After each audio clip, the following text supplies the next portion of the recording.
Imagine waking up on a completely ordinary day, alarm clock ringing, coffee still warm in the mug, messages coming through on your phone. You get ready for work, or grab your backpack for another day of school. Nothing different, just your normal routine. You arrive at school, greet someone in the hallway, hear doors opening, people talking, footsteps echoing, everything normal, until it isn't. Suddenly the lights are turned off, and the word no one wants to hear starts spreading. Lockdown. You don't know what's happening. You don't know where the danger is. You just know it might already be inside. It was supposed to be just another ordinary workday. Cold coffee, overdue emails, that strange silence of an almost empty school. No important meetings. Nothing out of the ordinary. So when someone from the administration called and told me to lock the door, turn off the lights, and not leave for any reason, I knew immediately that this wasn't standard procedure. I was in my early 20s and worked alone at the reception desk of an old, large school, one of those buildings that always feel slightly forgotten outside peak hours. I handled administrative tasks, attended to parents, organized documents, received visitors, nothing that would attract attention. I spent most of my day there solving simple issues, walking through empty corridors, listening to the echo of my own footsteps. Most of the time, that was it. Normal work, normal routine. The school had a little bit of everything. Classrooms that were only used in the morning, closed laboratories, empty administrative offices, entire sectors that almost nobody used in the afternoon. At that time of day, nearly everyone had already left. My office was at the end of a narrow hallway on the second floor, one of those hallways where every footstep echoes because of the acoustics. The door was ordinary, without a reinforced lock, the kind you know wouldn't hold much. The thin walls didn't help either. I could clearly hear everything happening outside. I was alone, as usual, when I received an internal call. It was from the main reception desk on the ground floor. The employee's voice sounded different, low and rushed. She simply said, "Close the door now. Turn off the light, don't leave." Before I could ask anything, the call ended. A few seconds later, I heard doors closing in other rooms, hurried footsteps in the hallway, someone crying farther down. The entire school seemed to hold its breath. The silence didn't last long. Soon there were shouts, a male voice, agitated, echoing from the staircase, yelling incoherent phrases, threats, insults. The sound grew louder with every passing second. Something began slamming against the hallway walls. It wasn't light. It sounded like someone pounding on doors, testing locks.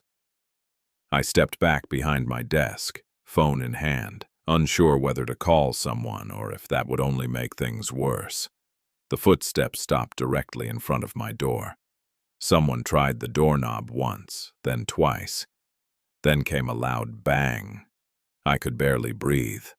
On the other side, the person started talking, not shouting, just speaking, as if they knew someone was inside.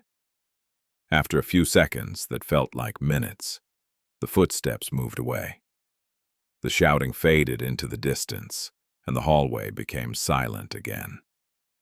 About 20 minutes later, I heard footsteps once more, this time several at once. The police were already inside the school, and we were gradually released. Only then did I learn what had really happened. A man had entered the school completely out of control. No one knew if he was armed. He assaulted a female employee at reception and walked through the hallways trying to enter classrooms.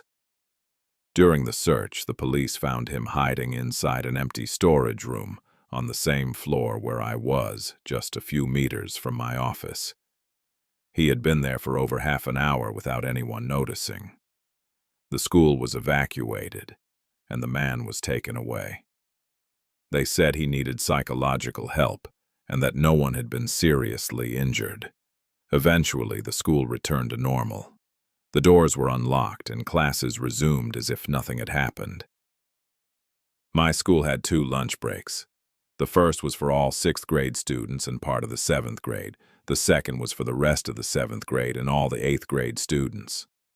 The lockdown happened at the beginning of October, on a cloudy and rainy day. One of those days when everything already feels a little strange from the start. During the first lunch break, I heard 4 loud bangs. At first I thought it was thunder, but almost immediately the entire cafeteria started screaming. I assumed the kids were exaggerating until campus security rushed in and began yelling for everyone to get to the multi-purpose hall. Students who were standing in line to buy lunch had to throw their food away and run inside. A few friends and I went in with a large group of other students. Everyone was confused and curious, trying to understand what was happening. The multi-purpose hall was enormous, and the back wall was made entirely of transparent glass.